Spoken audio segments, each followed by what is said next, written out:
I just launched a beginner quick start to metal detecting course here on YouTube.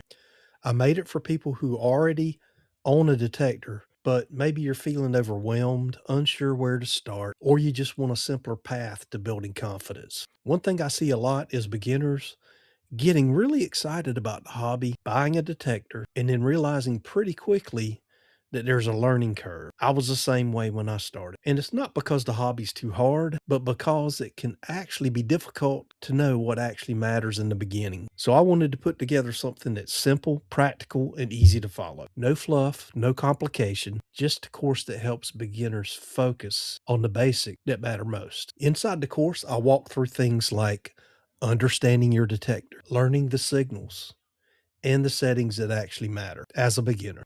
I go over swing basics and other core skills that help beginners gain confidence faster. The full course is here on YouTube, and I'll put a link in the description where you can start at lesson one. And if you want extra support, assignments, resources, and a place to connect with other detectorists and other students that may be in the course, you can join us inside Straight From The Coil on School. I'll put both links below, and I hope the course helps you out.